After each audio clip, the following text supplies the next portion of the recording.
The silence that has engulfed Sudan is unacceptable and may well be rooted in the racism that the world still carries as a badge of honor from the victories of the last great war of the World War II. The actions in Myanmar cannot continue. Ukraine has sucked more oxygen out of the global community and the global financial system than any of us can appropriately accept at the very time when the world needs to be applying its resources and efforts to fight in the greatest crisis known to mankind. And the spread of the war from Gaza to the consequences in the West Bank to now clearly what is happening in Lebanon as we speak with Israel, all of these are but the tip of an iceberg of death, violence, and instability, and robs the global community of oxygen and resources at the very time when we need it most. The United Nations is a body that was created in 1945 after the Second World War with the name of fostering peace across the world. It was aimed at ensuring that different nations have a better relationship with one another. But over the years, we have seen that regardless of the fact that the main aim of this body's formation was peace, this has not been found. And we have also seen that there are people or there are nations that are being treated in a condescending manner. For example, African nations and nations in the Caribbean are always not treated equal to the nations that are considered to be founder members of the UN. For example, the Western nations hold a lot of power in the UN compared to African countries. And because of this, we have seen many leaders from the developing world calling out Western nations and telling them off of the discrimination and mistreatment. In today's video, we are going to focus on Motley. This is the Prime Minister of Barbados. In this speech, she hit the high notes and told Western nations off because they have been playing politics with issues that are affecting everybody across the world. She was speaking at the 79th UN General Assembly meeting where she highlighted some of the most important issues affecting the globe. Let's watch this, then come and share our thoughts together. As I said, Mr. President, we need a reset, and we need to reset. Those of us here today representing our brothers and our sisters the world over have endured 4 years of polycrises. As the children of Mother Earth, we continue to wrestle with the climate crisis. As a human family, we grapple with the legacy of the pandemic. As a digitally connected people, we are now, regrettably, confronted by multiple theaters of war and scenes of horror and famine flowing from that war. Armed conflict instead of pursued development. Citizens of every country as well, struggling to contain the rising cost of living and the implications for them and their families on a day-to-day basis. And Mr. Speaker, Mr. President, we are all now threatened by the second but silent pandemic of antimicrobial resistance, together with a growing incidence of death and disability from chronic non-communicable diseases. We cannot afford the distraction of war. If ever there was a time to pause and to reset, it is now. Collectively as an international community, and individually as leaders in each of our countries, we must now deliver new opportunities and solutions to these crises which dampen economic growth, which restrict the ambitions of our people and numb our sense of the beauty and goodness that the world ought to be offering because it has it to offer. The reset for which I am calling, and indeed all of our citizens are demanding, must see an end to all forms of discrimination. That rules and institutions today exist which create first and second class citizens, as we have said from this podium year after year, depending on your nation of origin, militate against the trust and the credibility and the hope and it fosters a crisis of confidence in the existing international order, which must become inclusive and responsive for all. More than any other complaint from this podium has been the disparity in treatment and the inability to be able to have fair and transparent treatment for all that would lead to the trust necessary for us to solve the problems of our times that are truly beyond man-made causes. Neo-colonialist structures that perpetuate and reflect an old world order characterized by racism and classism and misogyny, while ignoring the legitimate aspirations of billions, will not help to foster the hope or trust that is necessary to meet these polycrises. We must ensure that the global institutions give developing countries, especially small, vulnerable states like my own, or vulnerable middle-income countries, seats at the table of decision-making where we can be seen, heard, become active agents in our own cause, and lead our own development paradigms. My friends, we are reminded that 2024 is the final year of the United Nations Decade for the People of African Descent. Much has been achieved, but the recognition, the justice, and the development for people of African descent that was promised by this decade has, to say the least, not yet been fully realized. And it is for this reason that the Caribbean community joins the growing chorus, and my own country in particular, for the immediate proclamation of a second decade to complete the unfinished work and address the matter of reparations for slavery and colonialism.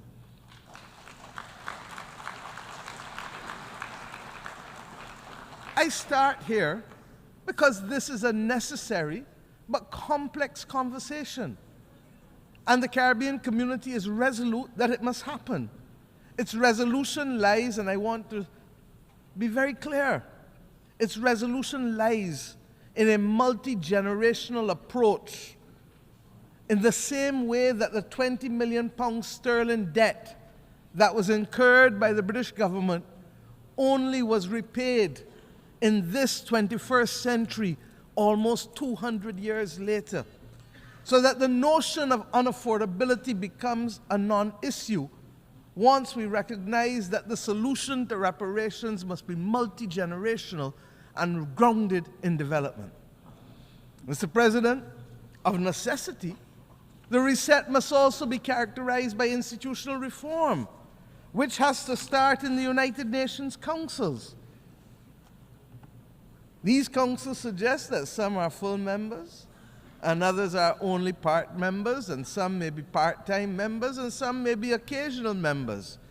All of this has no place in the 21st century. And the anger and the mistrust of our citizens and institutions, in leaders, in multilateralism, and in the processes which exclude while yielding much talk and little action is very real. And nowhere is reform and consequentially trust and hope more important to the well-being of billions of people today than in relation to the global financial architecture. Restricted access to capital, its disproportionately high costs, barring us from doing that which we must, its inadequate scale, and the overwhelming burden of debt often imposed on us by circumstances beyond our control. These are all now combining to force governments in the world's poorest countries, and frankly, across many vulnerable middle-income countries, to devote more resources to debt service than to health and education, and in some instances, even infrastructure. For far too many members of the human family, cold ground is our bed, and rock is our pillow. Too many go to bed with their bellies hungry, and too many may not even have a bed. Our reset must therefore collectively build a common agenda that reflects and reinforces our shared humanity. It is that shared humanity that binds us together. Mr. President, you know better than most. Our African brothers and sisters got it right with the principle of Ubuntu, and have used this principle, this General Assembly to remind us that its simplicity is what we should aspire to. I am because you are. I am because we are. My well-being is tied to yours, and our collective well-being is connected to Mother Earth. This best voices the approach needed to give expression to the reset that is absolutely necessary. And we acknowledge that there are glimpses of hope. We have, for example, on Monday, agreed to a pact for the future, but we still have war.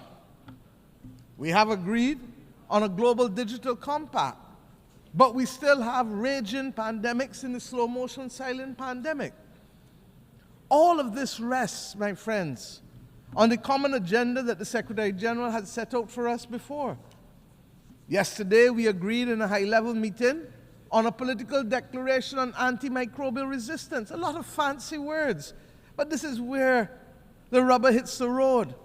Because all of us in this room know people who have died from infections and for whom the antibiotics simply are no longer effective. So that within 48 hours, a person's life is snuffed out, almost as if they were at war. My friends, following on the intervention of the Bridgetown Initiative and the Paris Pact for People and Planet, the efforts of many across the board, we acknowledge that there is some hope. And it is evident in the beginnings of the reform that we are seeing little by little, but nevertheless, they have started. These are all important steps, but we cannot take our eyes off the prize. Barbados' call for a fundamental reset includes attitudes and behavior as much as actions or reforms.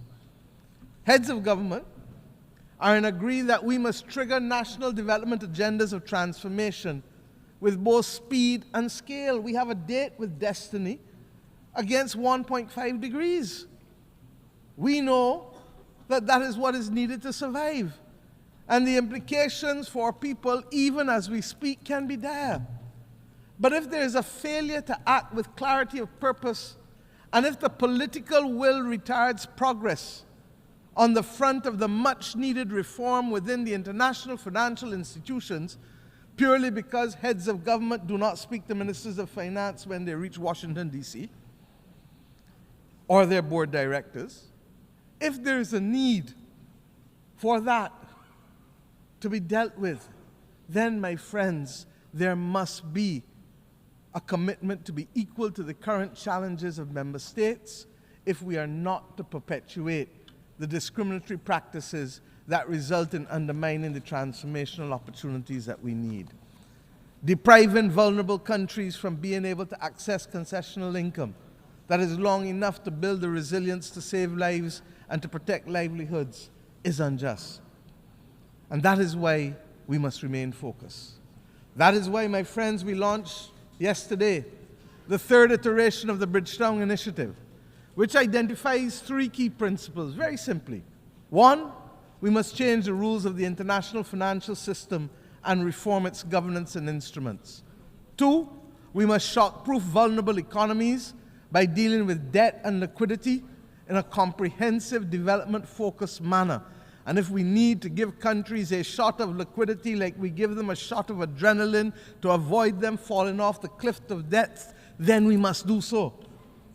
And thirdly, we must augment financing by boosting country capacity to invest in resilience by several means, including what has been announced already, the rechanneling of special drawing rights through our multilateral development partners, but that will only be truly effective if there is another issuance of SDRs in the near future. Indeed, we must also address the challenge, and this I believe to be the fundamental mission of this generation, of how we are going to secure the global public commons to be able to maintain our safety and stability as a global community. We're going to have to discuss how we can secure it, and of course, how we must finance it. And that is not only the climate crisis or the loss of biodiversity that we speak about, but the other many global challenges that can truly destabilize countries and regions. Mr. President, these considerations are of fundamental importance to the sustainable existence of our generations, future generations. The SIDS agenda is another story of promises made but not kept. 30 years ago, the international community gathered in my own country to take action for the first time on the unique challenges faced by small island developing states. We birthed in my home country the first ever global agenda for small island developing states, which became known as the Barbados Program of Action. I thank Mauritius for its strategy of implementation, Samoa for its pathway. They were carriers of the baton of a development agenda for small island developing states in the intervening years, in the face of multiple global crises from health to climate to finance. The vulnerabilities, yes, of our countries as small states have become more pronounced. In May of this year, we gathered in Antigua and Barbuda for the 4th International Conference on Small Island Developing States. And I call on the international community and the multilateral system to let us work together to ensure that the promise created in Bridgetown in 1994 is delivered and realized through the Antigua and Barbuda Agenda for SIDS 2024, otherwise known as ABBAS. Let me use this opportunity as well to inform you that 2 days ago we took over the presidency of the Climate Vulnerable Forum, the V20 countries of the world, from Ghana, whose president I would like to thank for the excellent stewardship of the group over the past 2 years, and indeed for the strengthening of its institutional capacity. The priorities of our term as chair of the V20 countries will be the multiple dimensions of climate crisis, dealing with them, the impact of the climate crisis on human health, and of course, the issue of debt and climate, because if we don't solve that, we cannot take the appropriate actions to deal with climate. I invite all United Nations members who are not yet members of the V20 but who are climate vulnerable to join this group, because it is only through amplification of our voices and consistency of our message and solidarity that we will continue to see the pace and scale of reforms that we need to be able to save our people's lives. I commend to you the declaration of the leaders of the Climate Vulnerable Forum that was adopted this week on Wednesday. Mr. President, above all else, we need a global reset on peace. There needs to be global peace. And those of us who are old enough would have recognized that there are peaks and valleys as it relates to this issue of conflict. There are few areas where the world is more in need of the United Nations acting as the United Nations to secure the objectives of the Charter than in the area of peace and security. The silence that has engulfed Sudan is unacceptable and may well be rooted in the racism that the world still carries as a badge of honor from the victories of the last great war of the World War II. The actions in Myanmar cannot continue.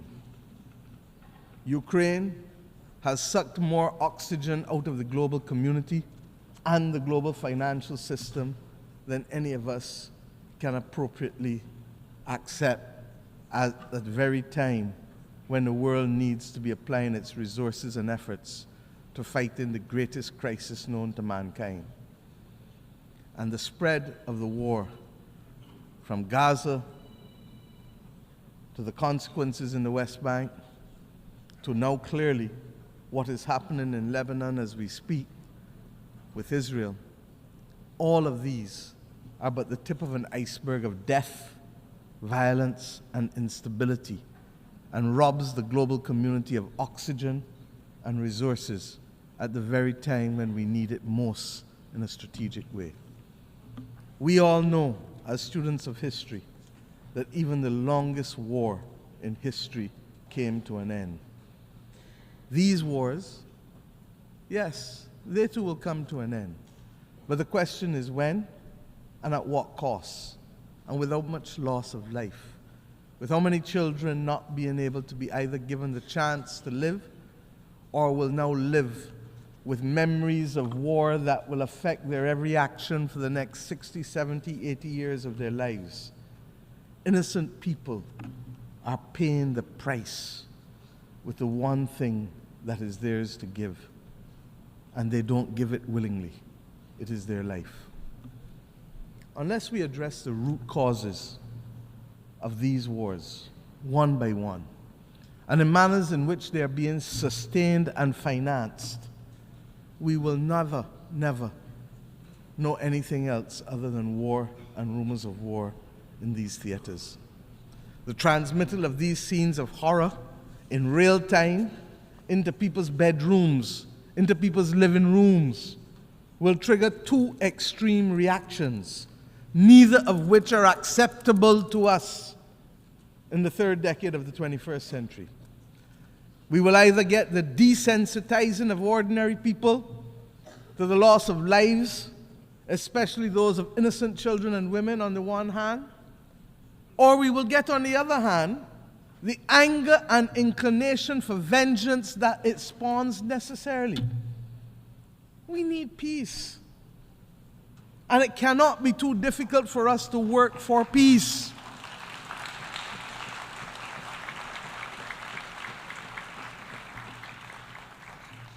It is the same Bible that tells us in the stories of the Old Testament, much which has guided many people across this world.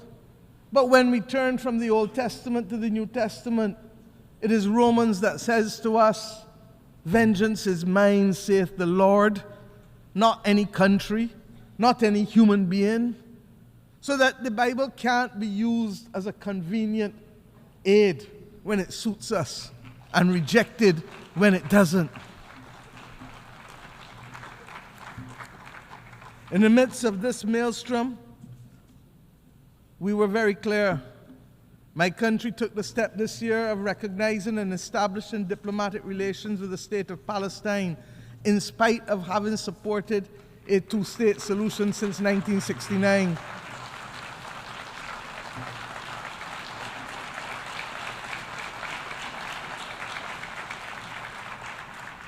And we did this because it is clear to us that the state and people of Palestine, human beings, are entitled to full recognition by integration into and support from the international community. The Charter does not say we the people, with the exception of any one group from any one part of the world. We join with others, therefore, in congratulating the state of Palestine in taking their seat among the United Nations member states as they did on the 10th of September of this year.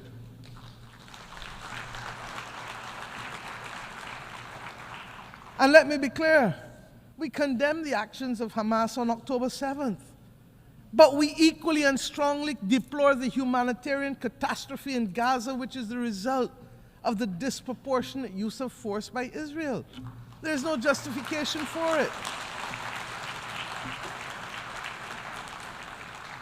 And that is why treaties exist governing the rules of engagement for war. Because we as human beings learned better and know better and committed to better. A two-state solution, no matter how elusive it may appear to be now, is the only answer. And I've said already this week that we have known difficult battles in mankind's history. But when we were in it, we didn't think we could achieve it. But we did. We abolished slavery. We removed apartheid in South Africa. These battles are not beyond our creativity, our capacity, and our resilience to resolve them. Similarly, we insist that the killing in Ukraine really has to stop. The people of Ukraine must be allowed to live within the internationally recognized boundaries of their state in peace and freedom from the threat of use or force. And as I said, it is sucking too much oxygen out of the global financial system, and countries that should be the beneficiary of aid are being told that they may have to wait in the interest of the defense of others because of war. I say to us truly, there has to be a singular commitment to build a peace. Truly. Mr. President, my own region has not escaped the scourge of instability and violence. The Americas do not constitute today a theater of war, but we are today witnessing, for some years now, an unprecedented escalation in the number and caliber of assault weapons which are finding themselves in the hands of criminals who are wreaking havoc on the legal systems and our societies, particularly in the small island developing states of the Caribbean and indeed in the wider states of Central and Latin America. This scourge caused by guns manufactured in the United States of America primarily also requires a fundamental reset. The right of persons to bear arms in countries not engaged in military conflict should not be an opening to accept as legitimate the presence of assault weapons in countries. It is simply not right. There is no place for assault weapons in our societies. I turn now to the fate of the people of Haiti, which continues to be of major concern to our people in the Caribbean region. The global community now has an opportunity for an essential reset with how it addresses its relationship with Haiti, and which has been born in all kinds of semi and partial concern over the course of the last few decades. We continue to have it as a recurring decimal because we have failed to solve the problems and put them on a sustainable path to development for its people. What is needed is transformation of our sister nation. And yes, we must provide first and foremost security, but transformation must be its handmaiden. The government and people of Haiti need the full support of the international community, not just in the short term, but in the long term. And yes, this starts by extending the mandate of the Multinational Security Support Force, escalating the work of the United Nations, deploying all the tools of bilateral, regional, and global cooperation, not excluding countries who want to participate for spurious reasons, ensuring that those of us who can step up to the plate by significantly increasing the pledge funds that we do so, because we know that it takes cash to be able to deploy the forces and the police necessary to help with the restoration, so that Haitian mother or that Haitian child can go about their day-to-day life without fear of being assaulted or killed or being denied the right to work because of their simple fear of walking the streets.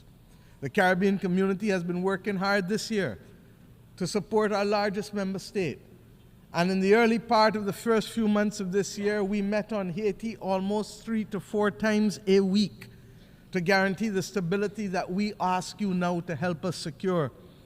We thank the efforts of the Eminent Persons Group of former CARICOM prime ministers who were on the front line of helping to resolve this complex problem day in and day out so that we could find a political consensus for Haiti. That Haiti had at this General Assembly both the interim president of the Transitional Council and Prime Minister Corneille is a remarkable achievement given where Haiti was in February of this year. Let them continue on a path, please, of securing their future. And we cannot be on this podium speaking about Haiti without thanking Kenya and President Ruto for their remarkable leadership. After many delays and in what represents now a historical precedent for an African country, they have ensured that an African country has taken the lead in helping to tackle the peace and security challenge beyond its own continent. That is the kind of reset that we need in the international community. And Mr. President, you cannot come on this platform regrettably, although I look forward to the day when I will not have to say it, when we must ask for reprieve for the people of Cuba.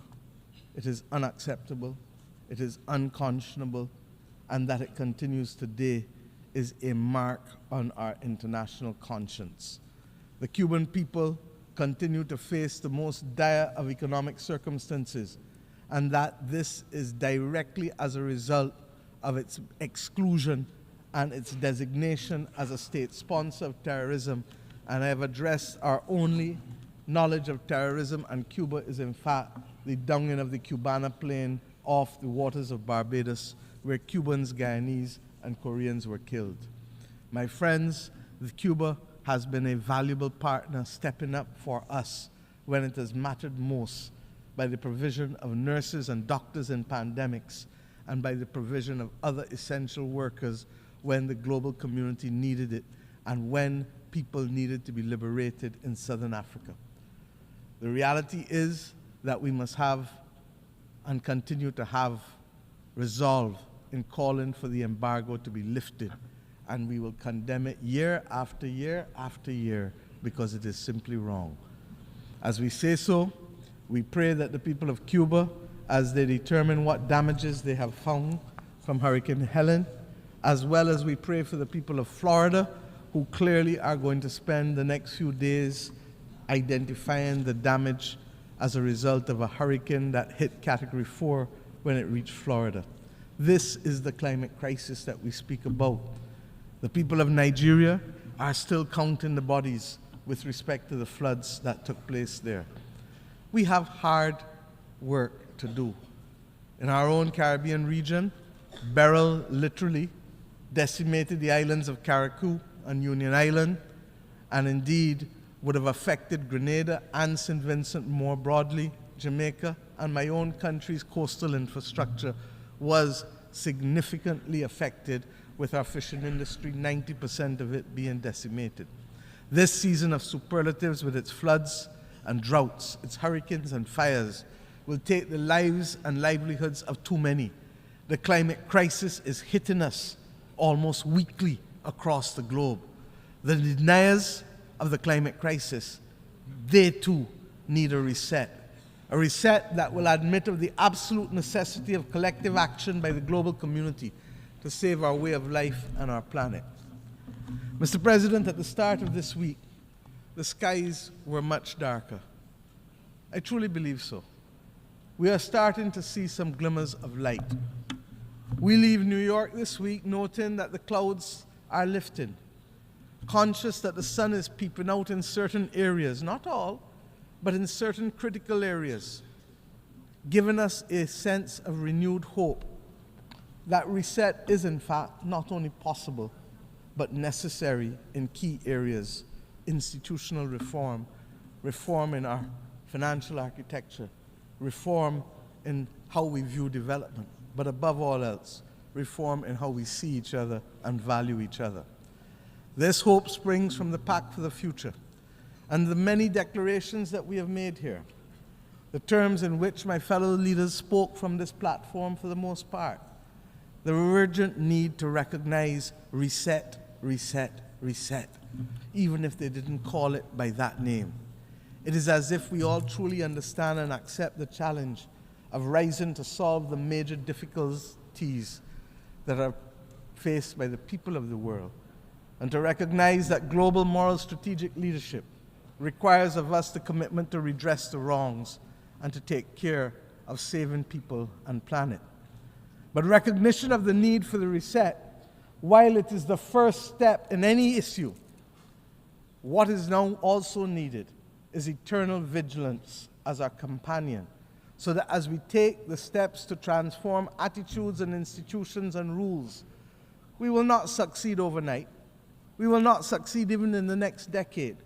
But if we don't do the reset to change the legacy of centuries of exploitation and domination, we will not be fit for purpose to meet the needs of our people in the third decade of the 21st century.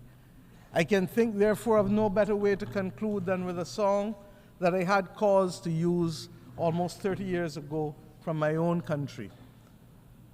Song from Edwin Yearwood, when I first stood on this podium almost 30 years ago in 1995 as a young minister of youth. And I quote, "A voice in my head keeps talking to me. It tells me the road is long. It tells me we must be strong. Roll with the pain and roll with the strife, for today is the rest of the start of your life. Mr. President, may the new hope fostered here this week signal the start of a new deal for people who hitherto were not seen, and even with the existence of this body, whose voice and presence were not felt. These people have been recognized too often, and these countries, as mere statistics, and not with the human dignity that is their birthright, or the human dignity that is the conferred right from these United Nations. Mr. President, I thank you. Now, Prime Minister Mia Motley is always known for her bold approach in addressing global leaders. She has spoken there in uncertain terms and told world leaders that it's time to reset. People have always continued to do things in a way that does not really reflect the urgency of how things need to be done. Her unique ability to confront world leaders with forthright and clarity has made her a prominent figure in the international stage. A key aspect of her leadership is her unwavering focus on climate change and its disproportionate impact on vulnerable nations, especially those in the Caribbean. Motley has often used high-profile platforms like the United Nations Climate Change Conference to deliver powerful speeches. In this, she calls out the lack of accountability and slow pace of climate action by wealthier nations. During COP26, for instance, she directly challenged the leaders of the world's most developed countries, urging them to consider the existential threats faced by nations like Barbados, where rising sea levels and more frequent hurricanes threaten the very survival of her people. She famously questioned global leaders, asking if they intended to be heroes of our time or those that watched while the planet burned, underscoring the urgency of meaningful action. Motley has also stood out in her advocacy for financial reforms. She argues that the current global financial system placed undue strain on developing countries, especially in the wake of climate-related disasters. Her proposals for a new global financial framework is aimed at easing the debt burdens of small nations while encouraging sustainable development across the world. Her ideas have sparked considerable discussions, especially her call to revise funding mechanisms within institutions like the International Monetary Fund to make them more responsive to the unique needs of vulnerable countries. She speaks out against power imbalance that see small nations sidelined in global decision-making processes, whether in trade, health, or technology. Her approach is grounded in principle of fairness, and she is known for using diplomatic language that nevertheless calls for systemic change, unafraid to make strong moral appeals for collective responsibility. In essence, Motley's confrontational style in the world stage is not aggressive but assertive and principled, demanding recognition and action for small nations like Barbados. Her voice has become emblematic at a broader push for equity, and her influence continues to grow as she holds powerful nations accountable for their roles in shaping a fairer and a more sustainable world. So that is a little description of what Mia Motley has always done. And through all those that I've highlighted, she has always been fair towards nations that are being disenfranchised. We have seen a lot of things happening. There are those multilateral organizations like the IMF that have always been used by richer nations to ensure that poorer countries continue remaining poor. But leaders like Mia Motley are always ready to come out and speak for the sake of countries that do not have their voice in these world stages. So it takes courage and bold leadership for these kind of issues to be highlighted in front of everybody so that they can be seen and actions taken in immediate effect. Tell me down in the comment section what you think about this. And if you're watching us for the first time, don't forget to subscribe to our channel, like this video, and also share. Thank you, and may the good Lord bless you.